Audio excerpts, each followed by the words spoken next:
Bien, après avoir commencé en douceur avec le cas de Verden, qui n'était pas scandaleux, même si c'était maltraité par Oleg, on peut vraiment décoller maintenant parce que Oleg va nous emmener dans des délires surprenants et hilarants. Les Vikings ont fondé la civilisation de Tiwanaku, la civilisation dont sont issus les Incas.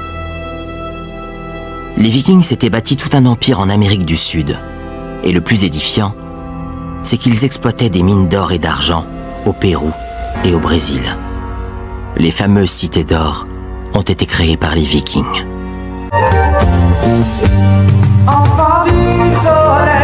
Alors marrant, non ?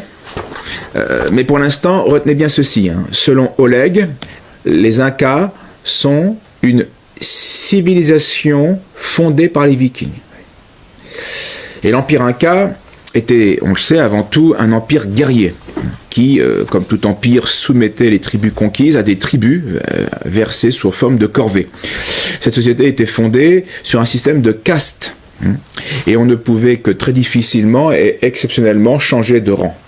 Un paysan ne pouvait pas devenir dirigeant. L'homme travaillait au champ ou dans l'artisanat, tandis que la femme s'occupait de la cuisine, de l'entretien de la maison. Le système exerçait aussi une politique de domination par les sacrifices humains. Les personnes, les hommes, les femmes ou enfants étaient offerts en sacrifice et ils devaient être donc de bonnes conditions pour que le sacrifice soit un vrai... on n'offrait pas des déchets, on offrait des gens en bonne santé, pour que ce soit un vrai sacrifice. Parmi les jeunes filles choisies dans chaque province, pour être des femmes choisies, donc réservées, une partie d'elles était réservée au sacrifice. Pour eux, donc pour les Incas, dans la mentalité Inca, la victime ne mourait pas. Elle devenait un être comme divinisé, un gardien du territoire Inca.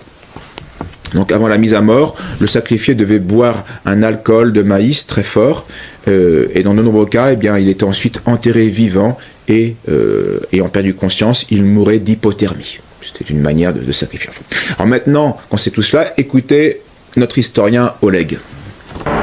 Dans le film Templiers Vikings et Cathédrale, nous avions démontré que le phénomène viking était une révolution odinique internationale.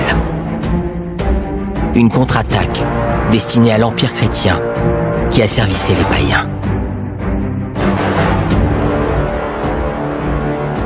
Cette guerre était un combat pour la liberté et l'égalité. Une bataille menée contre la pensée unique et contre l'établissement d'une caste dominatrice. L'Église étant intimement liée à la politique, c'était aussi une guerre de religion, un face-à-face entre les dieux et les déesses odiniques et le Dieu unique chrétien. Les Vikings étaient des croisés. Ils rétablissaient la liberté pour les paysans et pour les femmes partout où ils prenaient le pouvoir. Oui, donc tout cela est simplement stupide. D'un côté, on aurait des Vikings, fondateurs de la civilisation Inca, avec système de caste, avec des paysans astreints à des corvées, et où les femmes sont à la maison, sans parler des sacrifices humains. Et de l'autre côté, on a ces mêmes gentils Vikings qui libèrent la femme, les paysans maltraités, et qui s'opposent à des systèmes de caste promus par des méchants chrétiens. Donc tout cela, c'est du grand n'importe quoi, et ça ne fait que commencer. Oleg fantasme sur un druido-odinisme, sur un état donc druide odinique, libre, sans esclaves, et sur une légendaire civilisation hyperboréenne. Alors, les sociétés celtes et germaniques, la guerre des Gaules de César en fait foi, on le sait, réduisaient elles aussi leurs captifs de guerre en esclaves. C'était une pratique universelle. De plus, on sait que les Celtes de Gaule fournissaient des esclaves au comptoir grec de Méditerranée. Tacite, l'historien, précise la même réalité au sujet des Germains.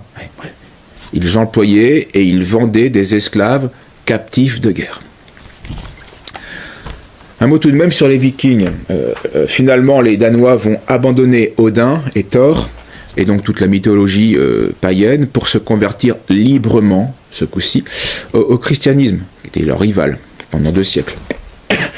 Alors d'abord persécuteur, puis simplement hostile. En 960, eh bien, un de leurs rois, Harald, va se décider au baptême et va faire sienne la cause du christianisme. Et donc c'est lui qui va bien jouer un grand rôle, qui va christianiser les Danois. Svend, le fils de Harald, va pas être à la hauteur de son père, mais il va mourir chrétien. Et donc c'est surtout son descendant, Knud le Grand, qui va poursuivre l'œuvre. Ouvertement chrétien, à la fin de son règne, il laissera 1 millier d'églises paroissiales et 8 diocèses. Donc, 3 générations. Le roi Knud le Saint, surnommé aussi, sera assassiné dans l'église d'Odense le 10 juillet 1086. Mais son frère Éric Ejegod va poursuivre cette œuvre. Voilà pour les Vikings. Mais d'après mon spécialiste, je serai tellement atteint que normalement, bien, je ne devrais pas avoir de mal à faire des progrès. Donc, face à ce constat, somme toute encourageant, je suis resté pensif. Pensif, mais bête. J'ai réfléchi, les abrutis réfléchissent énormément. Tout simplement parce que leur rendement est faible. Je vous laisse le temps d'y réfléchir. En fait, j'étais extrêmement prétentieux. Je me prenais carrément pour un médiocre, alors que j'étais nul.